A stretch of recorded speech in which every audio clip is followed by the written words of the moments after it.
खुशबू अपना घूंघट हटा देती है। बहू, ये क्या तरीका है? माना कि तू अपने मायके में है, पर इसका मतलब ये तो नहीं कि तू बिना घूंघट के घूमे।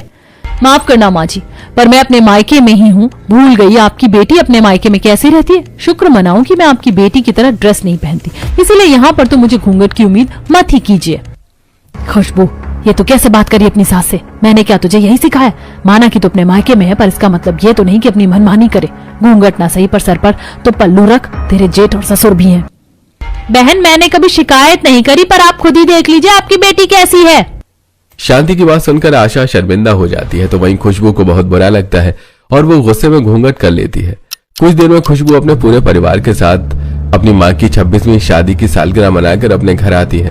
देखते ही देखते कुछ हफ्ते बीत जाते हैं और एक दिन खुशबू देखती है कि उसकी नंद मॉडर्न ड्रेस पहनकर तैयार हो गई है और किसी लड़के से फोन पर हंसते हुए बातें कर रही है, जिसे देखकर खुशबू अपनी जिठानी से कहती है, दीदी, माना कि बहू और बेटी के पहनावे में फर्क होता है, पर आपको नहीं लगता इन लोगों ने अपनी बेटी को ज्यादा ही छूट दे रखी है?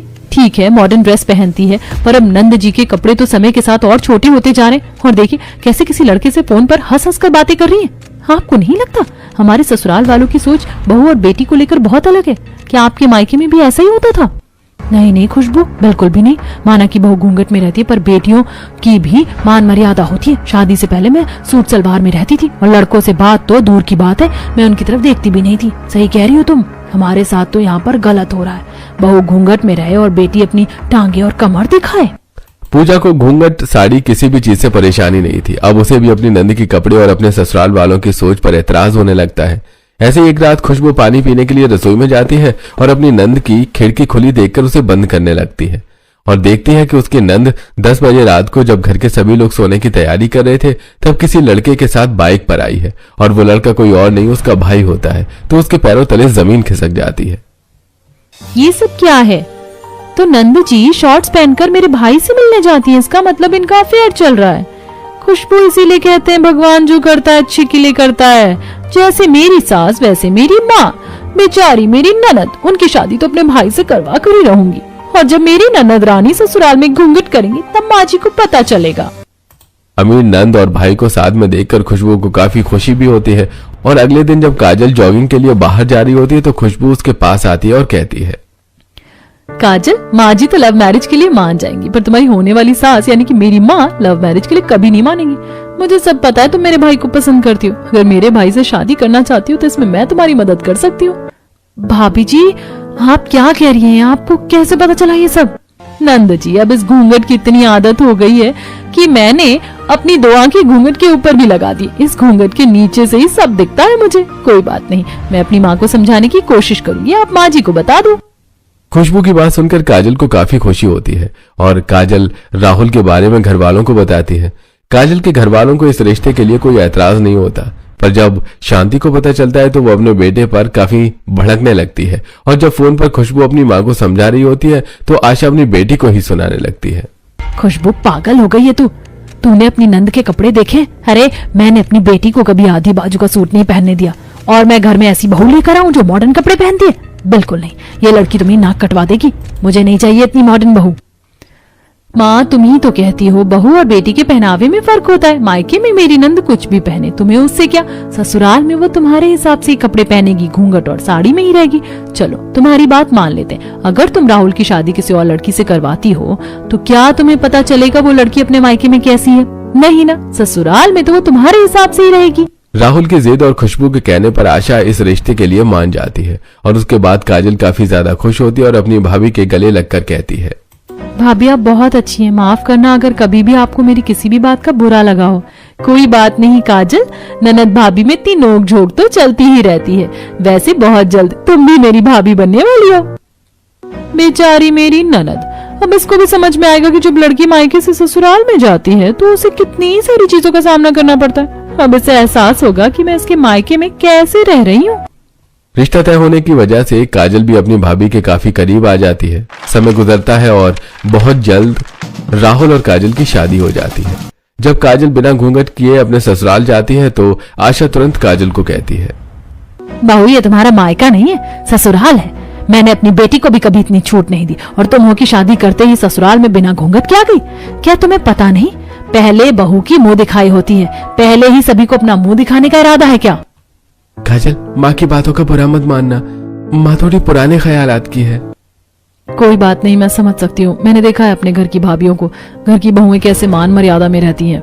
कुछ ही देर में काजल का गृह प्रवेश होता है और अगले दिन उसकी मुंह दिखाई की रस्म होती है, जहां वो अपनी मुंह दिखाई के लिए स्टाइलिश ड्रेस पहनकर नीचे आती है और नीचे आने के बाद घूंघट करती है, जिसे देखकर घर में आए सभी मेहमान हंसने लगते हैं। आशा बहन, तुमने अपनी बहू की मुंह दिखाई क्यों रखी? तुम्हारी बहू का मुंह तो हम लोगों ने ऐसे ही देख लिया। बेटी को तो तुमने इतनी सख्ती से रखा और बहू को इतनी छूट। एक बार इसकी मुंह दिखाई की ड्रेस तो देखो। अरे जाने दो बहन, बहू और बेटी के पहनावे में फर्क होता ही है। बेचारी बेटी जब मायके में रहती है तो अपनी माँ की खुशियों का ख्याल रखती है, पर बहू थोड़ी ना। बहू को तो बस अपनी चलानी होती है। घर आए मेहमानों की ऐसी बातें सुनकर आशा को बहुत गुस्सा आता है। कुछ ही देर में सभी औरतें मुंह दिखाई की रस्म करके वहां से चली जाती हैं।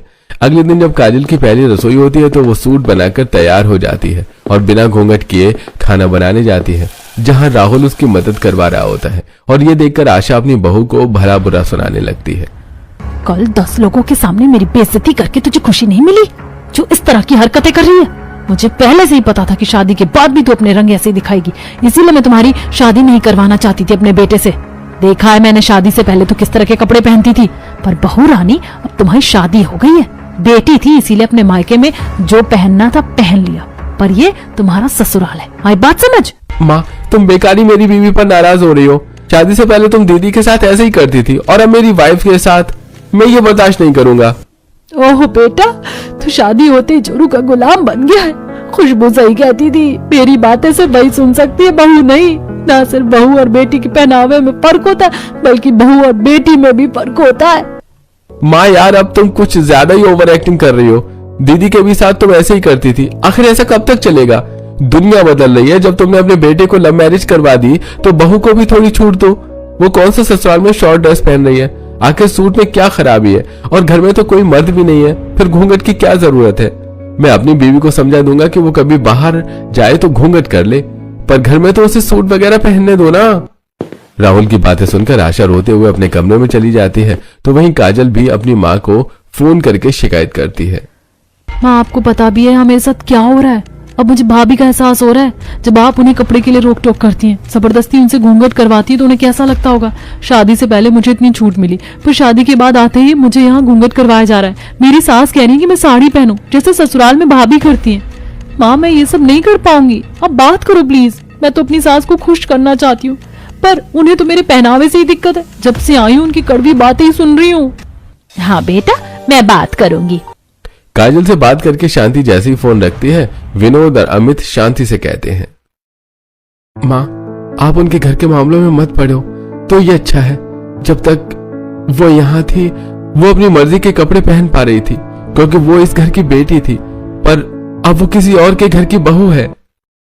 माँ, अमित सही कह रहा है। मुझे भी यही लगता है कि हमें काजल के ससुराल में नहीं पड़ना चाहिए। वो उनके घर का मसला है और काजल ने भी गलत किया आपको फोन पर शिकायत करके, जबकि हम दोनों की भी बीवियां अपने ससुराल में घूंघट करती हैं और उन्होंने कभी शिकायत नहीं करी अपने मायके वालों से। हाँ शांति, अमित बिल्कुल सही कह रहा है। तुमने भी तो अपनी बहू और बेटी के पहनावे में इतना फर्क किया है। हम भी तो अपने घर की बहू को हमेशा साड़ी और घूंघट में रखते हैं। अमित और विनोद के कहने पर शांति कुछ नहीं कहती और जब इस बारे में खुशबू को पता चलता है तो वो अपनी माँ को समझाती है। माँ, तुम गलत हो। जब उसके पति को कोई एतराज नहीं है तो तुम कौन होती हो बोलने वाली? मानती हूँ कि बहू और बेटी के पहनावे में फर्क होता है, पर अब दुनिया बदल रही है। जो तुमने मेरे साथ किया है वो अपनी बहू के साथ मत करो। मैं तो बेटी थी, मैंने बर्दाश्त कर लिया, पर बहू नहीं करेगी। तुम क्या चाहती हो कि तुम्हारा घर टूट जाए? बहू ससुराल में आते ही अपने पति के साथ अलग हो जाए? सोचो, अगर वो अलग हो गए तो तुम्हारी क्या इज्जत रह जाएगी? अगर तुम्हें इतनी इज्जत प्यारी है तो मेरी ननद को उसकी मर्जी के कपड़े पहनने दो।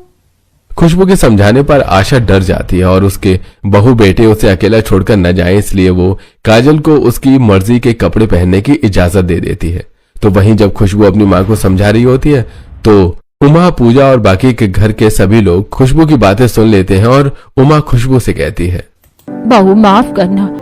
तुम्हारी सास बिल्कुल सही कह रही है, इसलिए मैंने तो सोच लिया है कि मेरे लिए तो मेरी बहू और बेटी दोनों बराबर है। बहू, तुम दोनों को अगर घूंघट नहीं करना है तो मत करो। क्या सच में पापा जी? वैसे मुझे घूंघट से कभी कोई दिक्कत नहीं थी, पर बिना घूंघट के ज्यादा अच्छा लगता है। जिसके बाद काजल अपने मायके में आकर कंफर्टेबल कपड़े पहनती है तो वहीं ससुराल में जाकर एक बहू की तरह रहती है और खुशबू भी अब बिना घूंघट किए खुलकर सांस ले पाती है।